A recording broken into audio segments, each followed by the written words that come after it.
সবথেকে বড় প্রশ্ন, দায়িত্বটা তাহলে কার? রাজ্য সরকারের কোনো দায়িত্ব নেই, রাজ্য প্রশাসনের কোনো দায়িত্ব নেই, যেই পুরসভা এলাকায় বাড়ি ভাঙছে সেখানকার কোনো দায়িত্ব নেই। এটা তো শুধু বাঘাযতীনের কথা বললাম, গার্ডেন রিচের কথা কি আমরা ভুলে গেছি? 13টা প্রাণ চলে গিয়েছিল।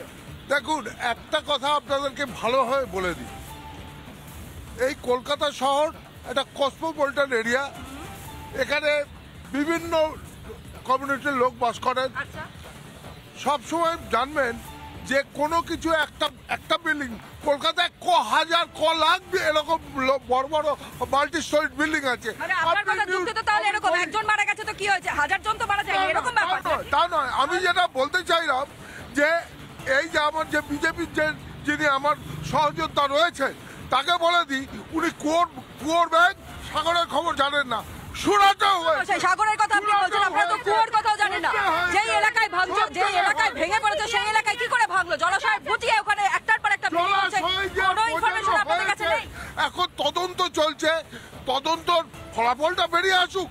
জলাশয়ে বুঝিয়েছে না, সয়েল টেস্ট হয়নি। প্রমোটার শেষে জায়গা কিনে নিল এবং সেই জায়গায় বিল্ডিং তৈরি করে ফেললো, অথচ এলাকার প্রতিনিধি কেউ জানে না। এটা হতে পারে না, ব্যর্থ সরকার, ব্যর্থ। দেখুন, বর্তমানে দেবুদা যে কথাগুলো বলছে এগুলো মানে একদম ইললজিক্যাল। একটা কর্পোরেশনের স্যাংশন লেটার ছাড়া একটা বিল্ডিং তৈরি হতে পারে না। যে সয়েলের কথা বলছে সেটা 3তলা বিল্ডিং, জলাজমি ভরাট করে একটার পর একটা গগনচুম্বী বিল্ডিং তৈরি হচ্ছে, তার কোনো ইনফরমেশন কারো কাছে এটা হতে পারে? আর এবং জলাজমির যে কথা, সবটাই কাটমানি। জমি যখন ভরাট করেছে তখন ওখানের মানে কেউ জানতে পারেনি, কর্পোরেশনে কেউ জানতে পারেনি, এটা হতে পারে না। আর জলা জমি যখন ভরাট করছে তখন কেন আটকায়নি? এবং যখন জানে যে ইলিগাল ভাবে চলছে তখন তার লাইসেন্স কেন ক্যান্সেল করেনি এতদিনেও? আপনি শুধু ভাবুন। সবথেকে বড় কথা, প্রমোটার কোথায় রয়েছে সেটা বিধায়ক জানেন না, সেটা পুরমন্ত্রী তিনিও জানেন না। তিনি তো আবার অন্য কথা বলছেন, তার ভার্সন তো অন্য, যে বাম জমানায় নাকি হচ্ছে, কিন্তু এই বিল্ডিং তৈরির কাজ তো শুরু হয়েছিল 2012 থেকে 2014। প্রমোটার, আপনি একটা প্রোডাক্ট কিনতে আছে, একটা বিস্কুট কিনতে আছে, আপনি দেখবেন না কি ম্যানুফ্যাকচার আছে, কি প্রোডাক্ট আছে, কোন কোম্পানির আছে। আমরা যখন একটা ফ্ল্যাট কিনতে আছি আমাদেরও দায়িত্ব পড়ে কি জিনিস দিয়ে তৈরি করছে, কারা করছে, তার অনুমতিপত্র আছে কিনা। আমরা দুমদাম গিয়ে একটা ফ্ল্যাট কিনে ফেললাম, সেটা পরে পড়ে গেল, দায় চাপিয়ে দিলাম সরকার। এটা তো হয় না। আমাদেরও সিভিক সমাজেরও দায়িত্ব আছে, আমরা দায়িত্ব তো অস্বীকার করতে পারি না। আমাদের দেখতে হবে কি প্রোডাকশন দিয়ে হচ্ছে, এখন যে এগ্রিমেন্টগুলো হয়। বলুন বলুন, আরে দায়িত্বটা তাহলে কি, দায়িত্বটা কার? কিন্তু সবার প্রথম আমি দেবুদা আপনাকে দিয়ে শুরু করি। একটা সুন্দর পরিবেশের মধ্যে আমরা দাঁড়িয়ে রয়েছি ঠিকই, কিন্তু কোথাও গিয়ে মনে হচ্ছে না সবটাই ওই মেকআপ করা একটা জায়গা, মানে সবটাই আইওয়াশের মতন একটা জায়গা।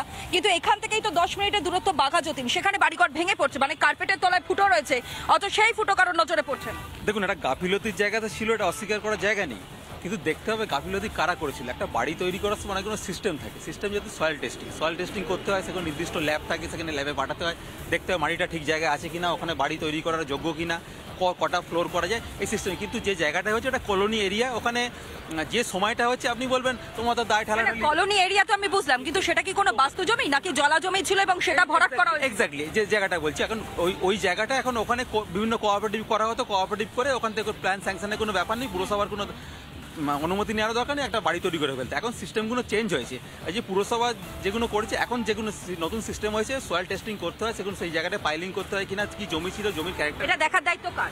অবশ্যই দেখুন, দেখার দায়িত্ব সরকারের, অবশ্যই সরকারের। যা পুরসভা, মানে সরকার ব্যর্থ, স্বীকার করছেন সরকার ব্যর্থ। নিশ্চয়ই আপনাদের মনে থাকবে গত বছর যে ঘটনা ঘটেছিল মার্চে, যেভাবে 13টা প্রাণ চলে গিয়েছিল গার্ডেন রিচের বহুতল হুড়মুড়িয়ে ভেঙে পড়ে, সেই গার্ডেন রিচের ছবিটাও কিন্তু আজ একই রকমই রয়েছে। একটা বাড়ির সঙ্গে আর একটা বাড়ি কার্যত মাঝের যে দূরত্ব থাকে, সেই দূরত্ব তো দূরের কথা, একেবারে মাথার দিকটা সম্পূর্ণভাবে হেলে গিয়েছে। আর এই বাঘাযতীনের ছবিটাও কার্যত স্পষ্ট করছে কতটা মরণফাঁদ, কতটা ভয়ঙ্কর পরিস্থিতির মধ্যে আবাসনের বাসিন্দারা তারা রয়েছেন। প্রথমে একটা প্রতিবেদন আপনাদের সামনে রাখি, তারপর আসবো কার দোষ কার ভুল সবটা নিয়ে বিশ্লেষণ করতে। প্রথমে প্রতিবেদন।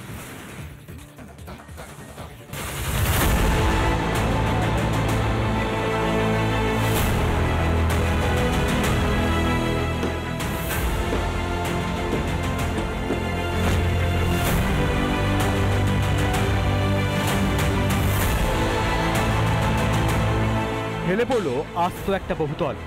মাত্র 10 বছরের বহুতল তাসের ঘরের মতো পড়ে যাচ্ছে।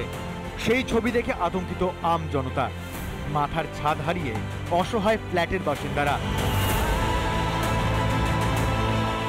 পুরোটাই সঞ্চয়, আমাদের কোনো লোন নেই, কিছু নেই, পুরোটাই সঞ্চয় দিয়ে ক্যাশ। আমার বাবাও নেই, বাড়ি ভাঙছে কি করা যাবে, কিন্তু মানুষ তো আমার সেবা আছে। আমি ছুটে এসে দেখছি বাড়ি ভেঙে গেছে, আমার দাদা এখানে দাঁড়িয়ে আছে। ব্যাস এইটুকু। আর আবার প্রমোটারকে ফোন করছি, promoter phone switch off, promoter কোনো সামনে নেই। কর্পোরেশন থেকে কোনো ব্যবস্থা তো নিশ্চয়ই করেছে। না, কিচ্ছু ব্যবস্থা করেন, কিচ্ছু ব্যবস্থা করেন। এতগুলো মানুষ ক্ষতিগ্রস্ত, এতজন বাইরে বেরিয়ে এসেছেন, না কেউ কিছু এখনো পর্যন্ত কেউ কর্পোরেশনের কোনো দাদা এসে কিছু বলেনি। আমরাই পাড়ার লোক, যার যার ফ্ল্যাটে জায়গা আছে তাদেরকে সবাইকে সেন্টার দিয়েছি। কাউন্সিলর তো নিশ্চয়ই এসেছিলেন, নিয়ে কথা বলা এসেছিল, এসে দেখে কথা বলে চলে গেছে। জলাজমি বুঝিয়ে বেআইনি নির্মাণ, অভিযোগ ক্ষতিগ্রস্ত বহুতলের আবাসিকদের। কিছুই জানত না প্রশাসন। গা বাঁচাতে 34 বছরের বাম সরকারকে বিঁধছে শাসক। এই যে তৃণমূলের জামানায় খালি বেআইনি বাড়ি হয়েছে, এর আগে বেআইনি বাড়ি হয়নি। পরপর যাও বিজয়গড় হল, নিরঞ্জন সদন, কোনো স্যাংশন ছাড়া বাড়ি হয়েছে। উদ্বোধন করেছিলেন জ্যোতিবাবু। নম্বর এই যে ধরো এই পাশের বাড়িটা, এই পাশের বাড়িটা, এগুলো 20-25 বছর আগে তৈরি হয়েছে, এটাও কোনো স্যাংশন নেই। যারা 34 বছর আগে কলকাতা কর্পোরেশনটাতে ছিল তারা কেন নজরদারি করেনি? বাড়িটা শুরু হয়েছিল 9 সালে। ঘটনার পর থেকে এখনো বেপাত্তা প্রমোটার সুভাষ রায়। খোলেনি তার বেডিং এর দোকানও। এস রয় বলে লেখা রয়েছে এবং তার বাড়িতে এসে সুভাষ রায়ের তো পাত্তা পাওয়াই গেল না, এমনকি তার পরিবারের কাউকে এখানে দেখতে পাওয়া গেল না। বাড়িতে সম্ভবত কেউ নেই এবং বাইরে যে রয়েছে সেটাও তালা মারা। ঘটনায় মামলা রুজু হয়েছে প্রমোটার ও 8 ফ্ল্যাট মালিকের বিরুদ্ধে। প্রশাসন সাফাই দিচ্ছে, কিন্তু চোখের সামনে বেআইনি নির্মাণ হচ্ছে জেনেও কেন চুপ তারা? উত্তর চায় বাংলার মানুষ। রিপাবলিক বাংলা।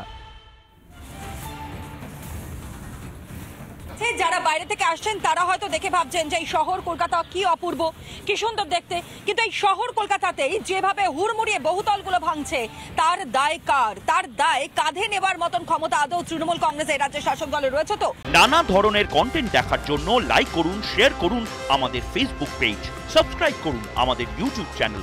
পাশাপাশি অন্যান্য ব্রেকিং নিউজের জন্য অবশ্যই চোখ রাখুন রিপাবলিক বাংলায়।